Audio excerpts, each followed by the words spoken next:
तो नया चैप्टर है हमारा सीवीपी एनालिसिस, जिसे कॉस्ट वॉल्यूम प्रॉफिट एनालिसिस कहते हैं। ठीक है, इसकी मदद से हम बेसिकली देख सकते हैं कि यार अगर वॉल्यूम में कोई चेंजेस आ रही हैं तो उसका क्या इफेक्ट होगा हमारी कॉस्ट पे या हमारी सेल्स पे। ठीक है, तो एक टेक्निक है to analyse how cost and profit profit changes with the changes in volume of production and sales. कि प्रोडक्शन और सेल्स के वॉल्यूम को चेंज करने से हमारी कॉस्ट और प्रॉफिट पे क्या इफेक्ट पड़ता है। तो उस पर्पज के लिए हम ये टेक्निक यूज करते हैं। CVP analysis assumes that selling price and variable costs are constant per unit at all volumes of sales and fixed costs remain fixed at the all level of activity. CVP analysis ये assume करती है कि selling price और variable cost constant ही होते हैं, यानी कि उनमें कोई चेंजेस नहीं आती। ये नहीं होता कि प्रोडक्शन यूनिट्स आपने ज्यादा कर दी है तो आपकी कॉस्ट में इंक्रीज आ जाएगा या आपकी सेलिंग प्राइस जो है ना वो चेंजेस उसमें आती जा रही है। नहीं, सीवीपी एनालिसिस ये assume करता है कि ये कांस्टेंट रहेंगी और फिक्स कॉस्ट भी फिक्स ही रहेगी हर लेवल ऑफ एक्टिविटी पे, कोई ये स्टेप फिक्स नहीं होगी। अब सीवीपी एनालिसिस जो है मैनेजमेंट की हेल्प करती है। ये 5 चीजें जो मैंने लिखी हुई है, लिस्ट डाउन की हुई है, वन बाय वन हम डिस्कस करेंगे इन पे। सबसे पहले तो सीवीपी एनालिसिस की मदद से हम फ्यूचर प्रॉफिट्स को एस्टिमेट कर सकते हैं, ब्रेक इवन पॉइंट निकाल सकते हैं, मार्जिन ऑफ सेफ्टी कैलकुलेट कर सकते हैं।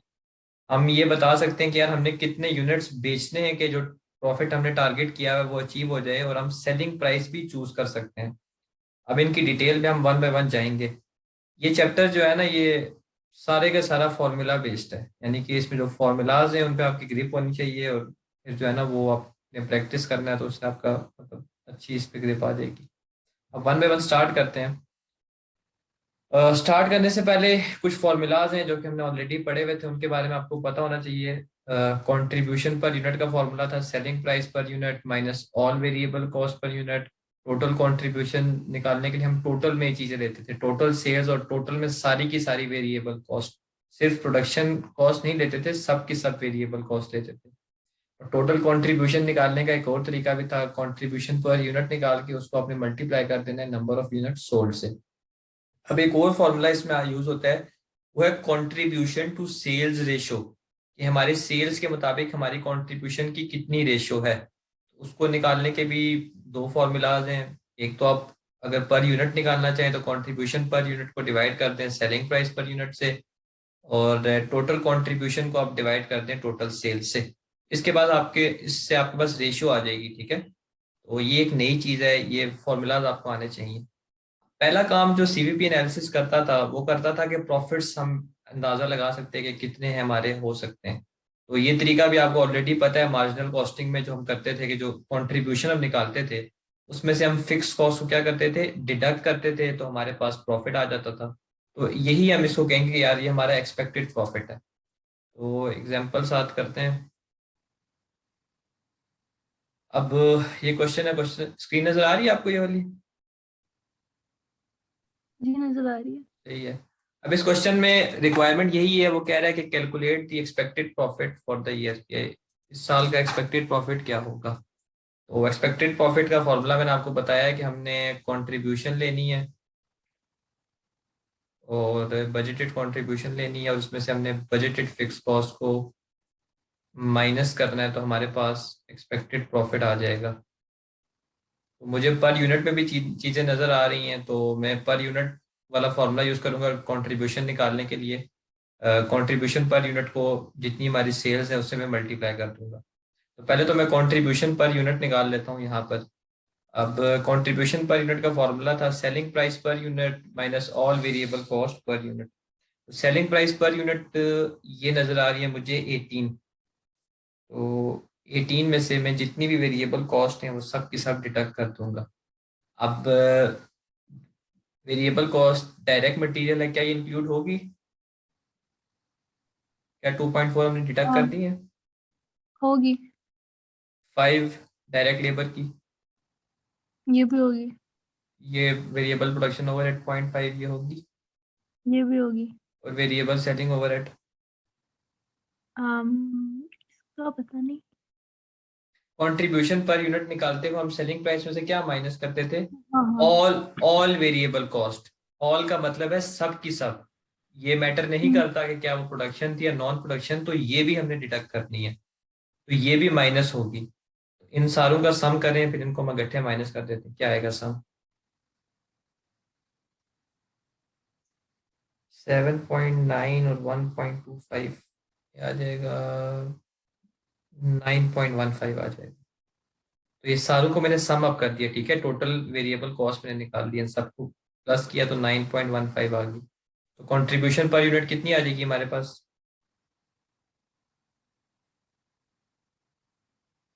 18 में से 9.15 को डिडक्ट करें, 8.85 आ जाएगी।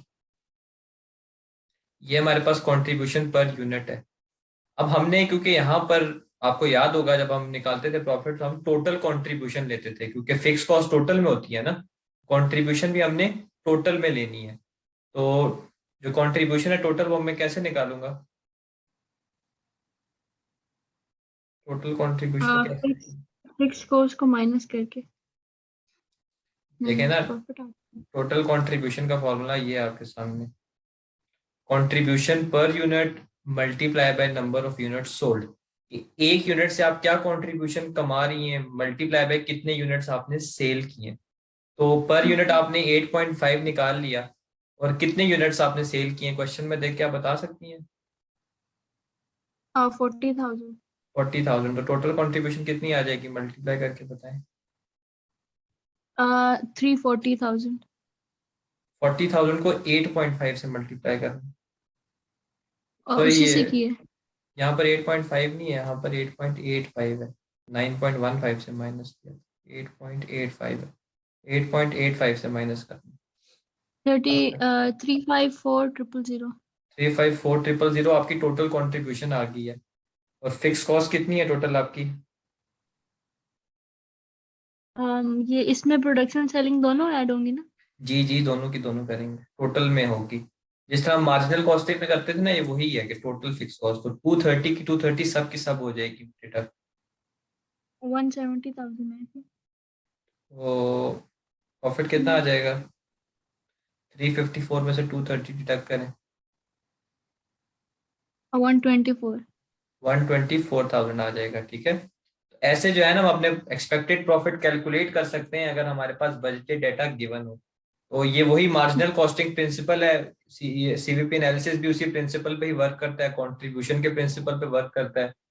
और प्रॉफिट निकालने के लिए हम क्या करते थे, टोटल जो कंट्रीब्यूशन होती थी उसमें से टोटल फिक्स कॉस्ट को डिडक्ट करते थे, हमारे पास प्रॉफिट आ जाता था।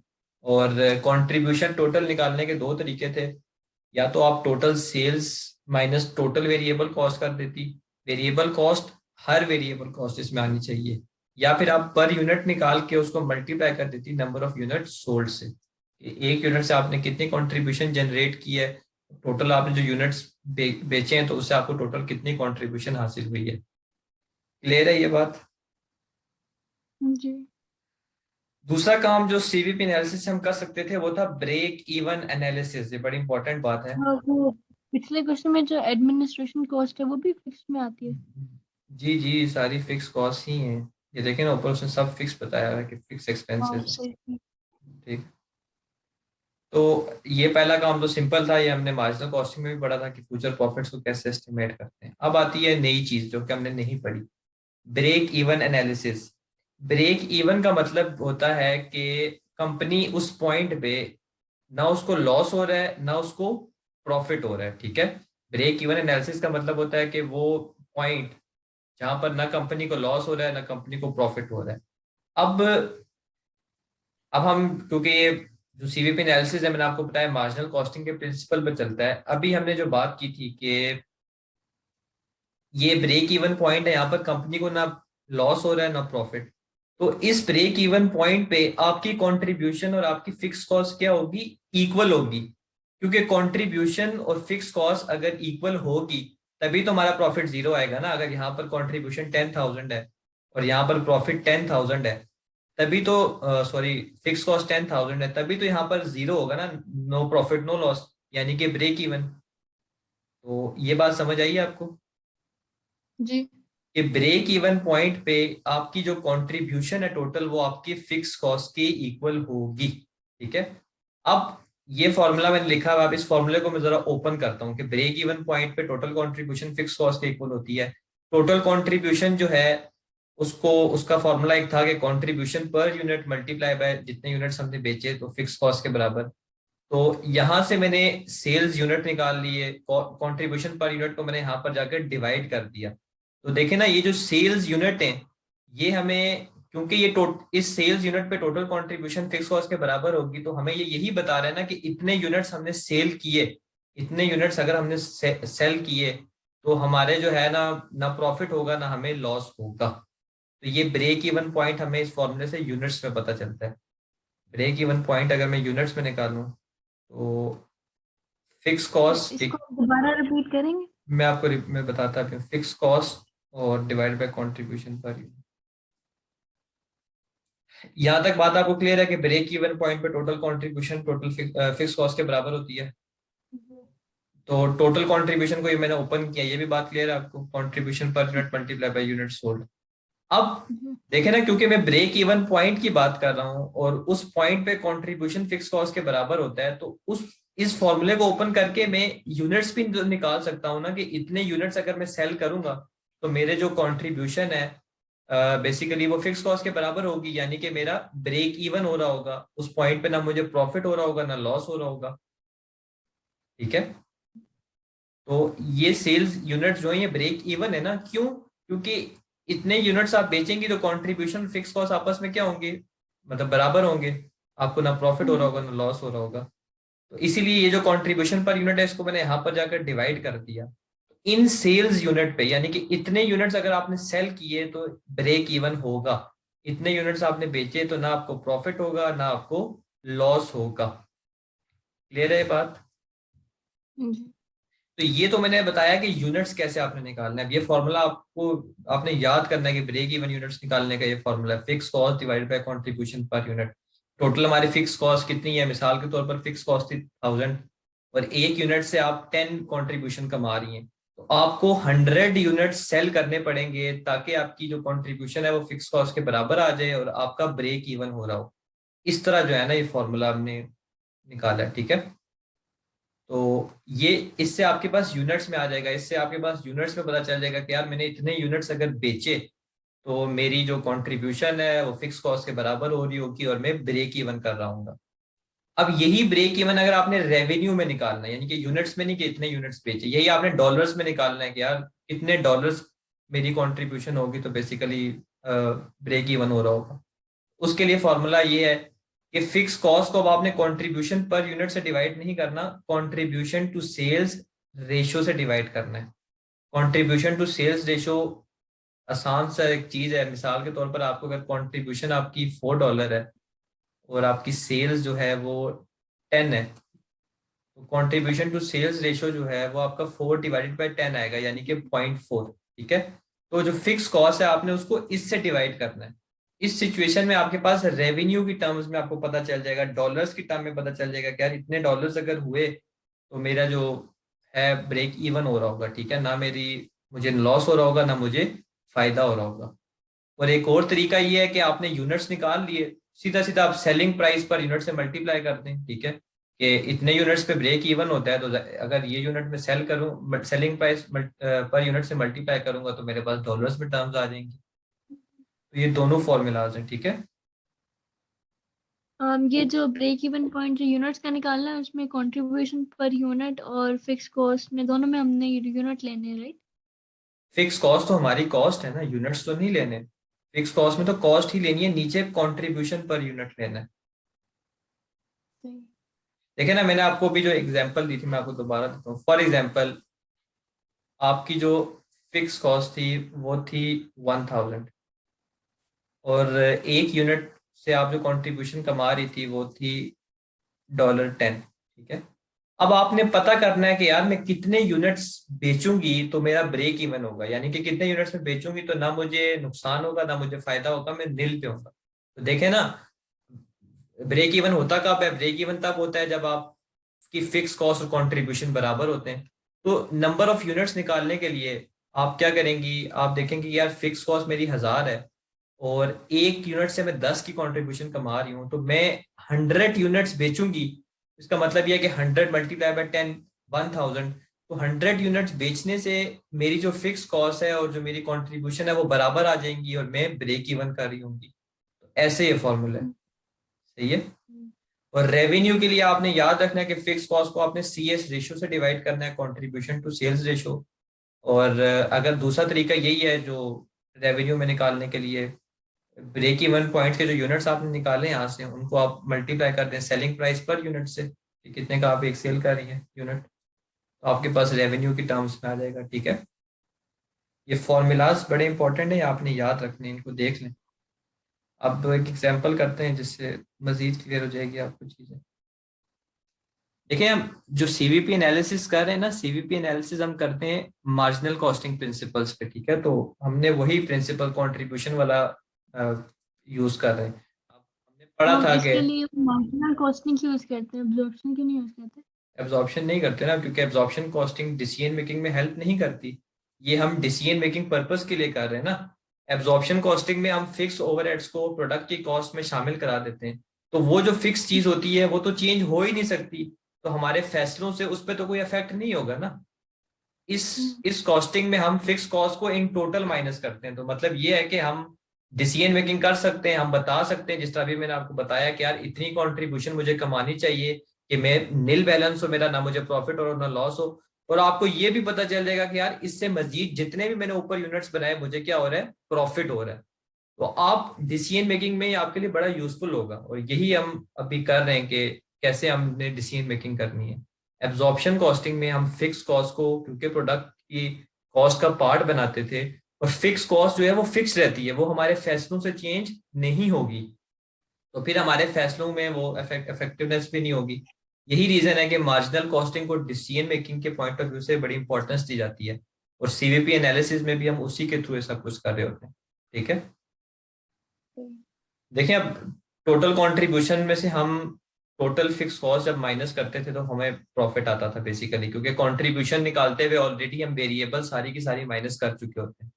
फिर हमने जो है ना एक बेसिकली इसी इसी फॉर्मूला के थ्रू हमने एक आगे फर्दर ये ब्रेक इवन का कॉन्सेप्ट निकाला कि यार अगर कंट्रीब्यूशन हमारी फिक्स कॉस्ट के बराबर है तो इसका मतलब ये है कि ना हमें प्रॉफिट हो रहा होगा ना लॉस हो रहा होगा, और उसके थ्रू हमने ये फॉर्मूलाज ड्राइव किए। अभी एग्जांपल करते हैं, इससे वन बाय वन चीजें आपको क्लियर होंगी। A business makes and sells single product which sells for 15 per unit and which has a unit variable cost of 7. Fixed costs are expected to be 500,000 for the next year. तो पहले तो वो पूछ रहा है what is the break even point in units. तो units में break even point निकालने का फॉर्मूला क्या था कि आपने फिक्स कॉस्ट को डिवाइड करना है कंट्रीब्यूशन पर यूनिट से। अब अब कॉन्सेप्ट कॉन्सेप्ट वाइज भी देखें, आप फिक्स कॉस्ट आपकी 500,000 है, और आप ब्रेक इवन तभी करेंगी जब आप मतलब इतने यूनिट्स बेच लें कि 500,000 के बराबर आपकी कंट्रीब्यूशन आ जाए। तो कंट्रीब्यूशन पर यूनिट निकालने के लिए आपने सेलिंग प्राइस को में से वेरिएबल कॉस्ट माइनस करनी है। तो कंट्रीब्यूशन पर यूनिट आपके पास आ जाएगा 15 माइनस 7, 8। तो 500,000 आपने रिकवर करने, और एक यूनिट से आपको $8 मिलता है। बेसिकली 8 की कंट्रीब्यूशन आप अर्न करती हैं, तो कितने यूनिट सेल करने होंगे आप, डिवाइड करके बताएं। 500,000 डिवाइडेड बाई 8, 62,500। 500। देखें अब 62,500 यूनिट्स आप बेचेंगी तो आपका ब्रेक इवन होगा, यानी कि इस पॉइंट पे जो आपकी कंट्रीब्यूशन है वो आपकी फिक्स कॉस्ट के बराबर होगी, और आपको जो है ना ना प्रॉफिट हो रहा होगा ना लॉस हो रहा होगा।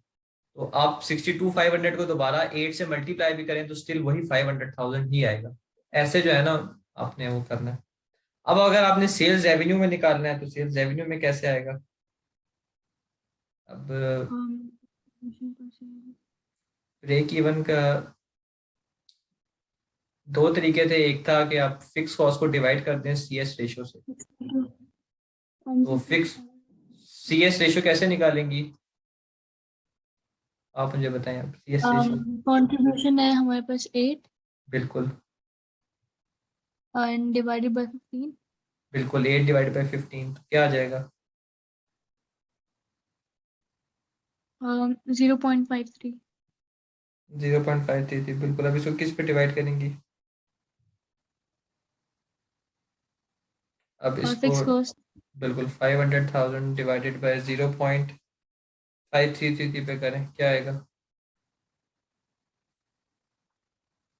93,8086.3।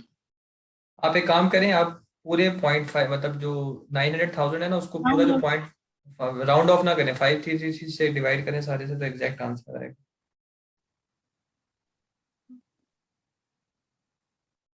अगर आप ना अगर आप ऐसे करें तो। Just a second.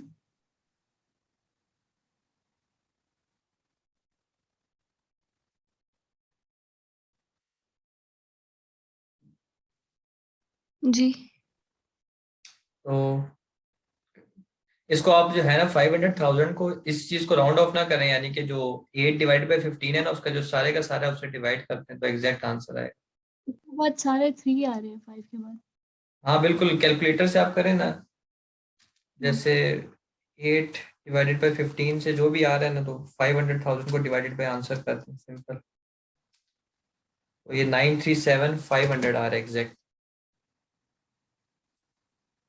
937,500। तो इसका मतलब ये है कि 937,500 के बराबर चीजें जो है ना, मतलब आपकी अगर सेल्स होंगी तभी जाके जो है ना आपकी बेसिकली ब्रेक इवन हो रहा होगा, ठीक है। अब आप ये जो ब्रेक इवन यूनिट्स आपने निकाले थे 62,500, इनको आप दोबारा मल्टीप्लाई भी करें 15 से, तो क्या आएगा? 62,500 को 15 से मल्टीप्लाई करें, सेम ही आता है। सेम ही आता है। तो देखिए, दोनों फॉर्मूला से आप निकाल सकती हैं कि अगर आपने इतने यूनिट्स बेचने हैं, और क्योंकि एक यूनिट आप इतने का बेचती हैं, तो इतना रेवेन्यू कमाना है कि जिससे आपका जो है ना प्रॉफिट हो रहा हो ना लॉस हो रहा हो, ठीक है। तो रेवेन्यू के भी फॉर्मूलाज मैंने आपको बता दिए हैं, और यूनिट्स के भी। अब अगला जो है पार्ट, उसमें पूछा है what would be the break even point if fix cost went up to 540,000। अगर फिक्स इसमें कॉस्ट, फिक्स बिल्कुल 540 से हम डिवाइड कर देंगे कंट्रीब्यूशन पर यूनिट को, क्या आएगा?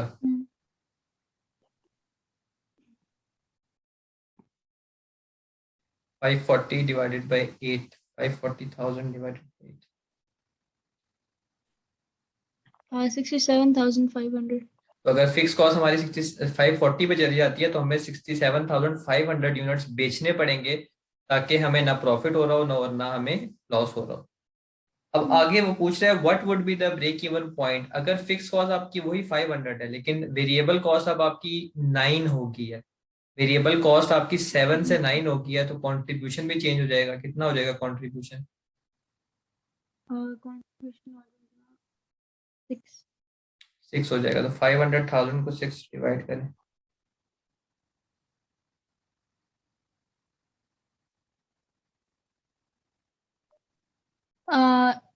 8 88,333 यूनिट्स आ जाएंगे। 83,333.3।